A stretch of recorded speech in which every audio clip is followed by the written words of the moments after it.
मित्रों प्रणाम। वंदे मातरम, भारत माता की जय। रेडियो वही फ्रिक्वेंसी पकड़ता है जिस पर उसको ट्यून किया जाता है। कई प्रकार की फ्रिक्वेंसियाँ रेडियो के ऊपर बौछार के रूप में पड़ती हैं, लेकिन जिस पर उसको ट्यून किया जाता है वही स्टेशन उस पर चलता है, लागू होता है। वह अन्य फ्रिक्वेंसियों पर ध्यान नहीं देता है। परंतु यह साधारण सी बात मनुष्य नहीं समझता है। वह समाज के बीच में रहता है, अपने मित्रों के बीच में रहता है, लोगों के बीच में रहता है, तो कई प्रकार की चर्चा होती है और जिन चर्चाओं का उत्तर उसे नहीं देना होता है तो भी वह उत्तर देकर अवांछित मुसीबत अपने ऊपर मोल ले लेता है। हमारी प्रवृत्ति है कि हम उड़ते तीर ले लेते हैं, जो समस्या अपनी नहीं है उसको भी ले लेते हैं, उस पर विचार करने की आवश्यकता नहीं होती है। दुनिया के सभी काम हमको ही करना है ऐसा हमको लगता है, सभी समस्याओं के हल हमें ही प्रस्तुत करना है, क्योंकि हम लोगों को राय देने में बहुत ही कुशल हैं। जो प्रश्न हमसे नहीं पूछे जा रहे हैं उसके भी उत्तर देने को हम उद्यत रहते हैं। प्रश्न का उत्तर तभी देना चाहिए जब बहुत जरूरी हो। भगवान बुद्ध से 3 बार पूछे जाने पर ही शिष्यों के उत्तर देते थे। आनंद ने पूछा कि तुम प्रभु, आप 3 बार पूछने पर उत्तर क्यों देते हो? तो आनंद से बुद्ध कहते हैं कि 3 बार पूछने का तात्पर्य है कि वास्तव में शिष्य जिज्ञासु है, वो पूछना ही चाहता है, उसकी अंतरात्मा से वह प्रश्न निकला है। वह महज खेल खेल में नहीं पूछ रहा है, विनोद के रूप में नहीं पूछ रहा, उसकी अंतरात्मा उस प्रश्न के लिए आकुल है। यह जानकर ही फिर मैं उत्तर देना आवश्यक समझकर उसे उत्तर देता हूँ। और जो मेरे निजी अनुभव होते हैं, मैंने जिनको जान लिया है, उन्हीं प्रश्नों को उत्तर देता हूँ। जो मैं नहीं जानता हूँ उसके उत्तर भी नहीं देता हूँ, ऐसा भगवान बुद्ध कहते हैं। जो मेरी रिसर्च है, मेरा शोध है, जो मैंने ध्यान से उपलब्ध किया है, समाधि से उपलब्ध किया है, अगर वही प्रश्न का उत्तर देना है तो मैं देता हूँ, अन्यथा उन प्रश्नों को टाल देता हूँ जो मुझे मालूम नहीं है। महाभारत के युद्ध की उपस्थिति में अर्जुन व्यर्थ ही उड़ते तीर ले रहा था। जो समस्या उसकी नहीं है उसको भी वह स्वयं पर आरोपित कर रहा था कि ये मेरे परिजन हैं, माता पिता के संबंधी हैं, ताऊ है, चाचा है, सब हैं। इतने विभिन्न विचारों को ऐसे समय में लाना उचित नहीं है। कृष्ण जानते थे कि यह विभिन्न प्रकार के विचार इसके मस्तिष्क में आ रहे हैं। पहले कभी नहीं आए, नहीं उनके भाइयों को आ रहे हैं अभी। अचानक मोहग्रस्त होकर यह युद्ध छोड़ना चाहता है, जो कि उचित नहीं है। जो समस्या को देखकर समस्या से भागता है वह कायर कहलाता है और उसको छोड़ने के विभिन्न तर्क भी प्रस्तुत करता है, जो कि उचित नहीं है। कृष्ण सही गलत अच्छी तरह समझते हैं कि इस समय क्या किया जाना चाहिए और अर्जुन के लिए क्या श्रेष्ठकर है, वह उसे समझाते हैं। क्योंकि जिनसे वह युद्ध करना चाहता है वे लोग तो उसकी चिंता ही नहीं कर रहे हैं, और वो भी चिंता नहीं कर रहा है जिसके लिए वह युद्ध जीता जाना है, अर्थात युधिष्ठिर।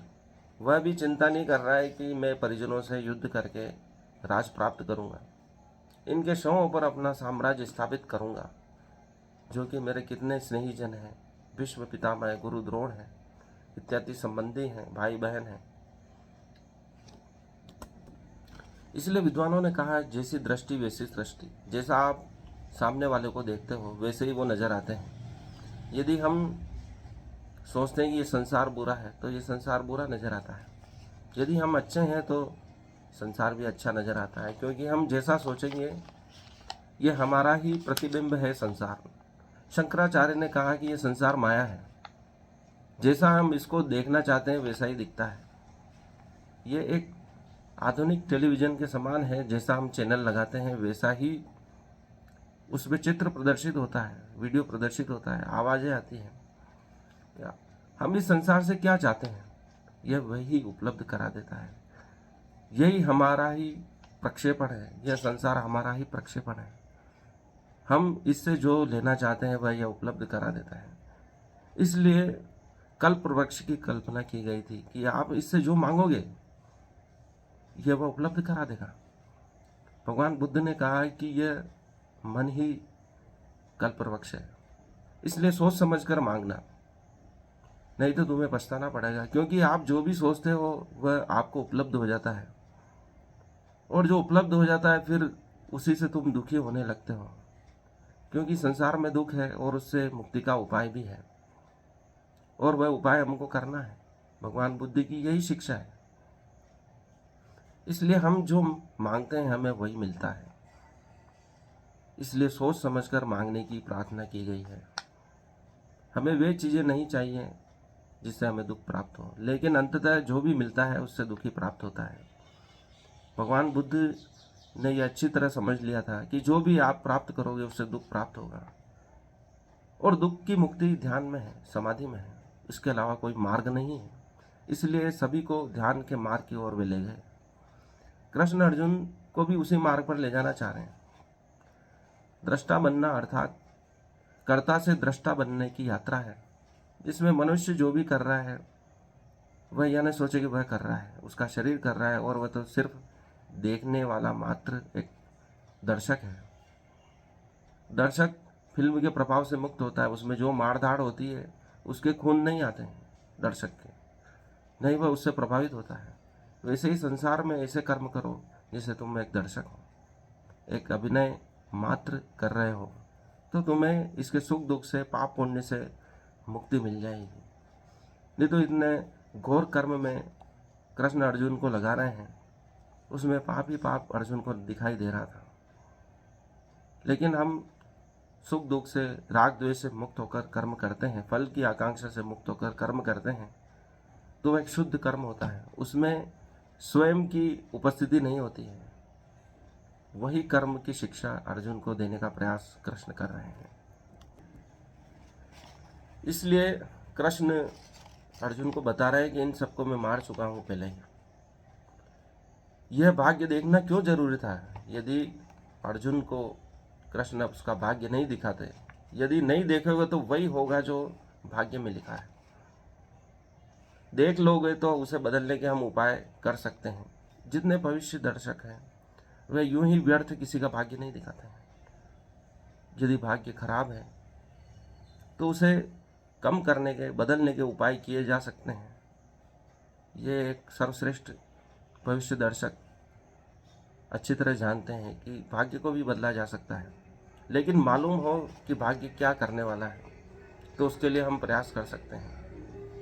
यदि हमको मालूम नहीं होगा तो हम नींद में, निद्रा में चलकर वहीं गिर जाएंगे जिस मार्ग पे आगे कुआं है। यदि मालूम हो कि आगे कुआं है तो हम उससे संभल सकते हैं और गाड़ी की स्पीड कम कर सकते हैं।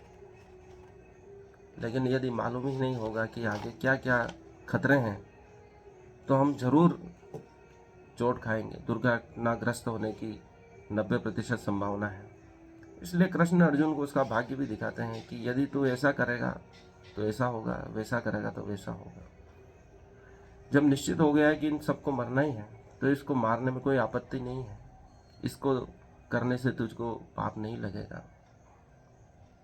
और मनुष्य की प्रवृत्ति है जो भाग्य में नहीं लिखा है उसी को प्राप्त करने की प्रबल कोशिश करता है। यदि कोई मना कर दे कि यह तू नहीं कर सकता तो वह सामने वाला व्यक्ति जरूर वह कार्य करने को उद्यत होगा जिसके लिए मना किया जा रहा है। हम बच्चे को मना करते हैं कि आगे मत जाना, वहाँ आग है, तो वह जरूर जाकर चेक करेगा आग को, और कहेंगे कि इस कमरे में मत जाना तो वह जरूर उस कमरे में जाकर देखना चाहेगा कि आखिर क्यों मना किया जा रहा है, इसमें क्या रखा गया है जो आश्चर्यजनक है, जिसके लिए मुझे मना किया गया है।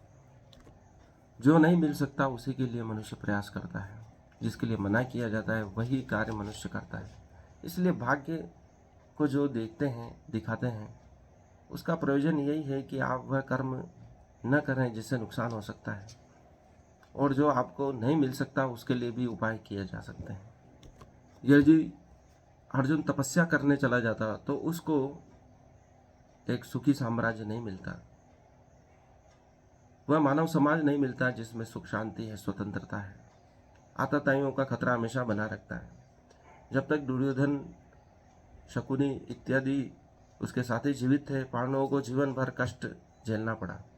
कभी भी एक दिन आराम से नहीं रहने दिया। प्रतिदिन उनको षड्यंत्रों के बीच जीना पड़ा। कभी लाक्षागृह, कभी भीम को विष खिलाकर पानी में बहा दिया गया, कभी जुआ खेलकर उनको धोखे से हरा दिया गया। वनवास में भी वे परेशान करने आ जाते थे। ध्यान मुक्ति का उपाय है, फ्री रहने का उपाय है, वह अपने साथ रहने का उपाय है।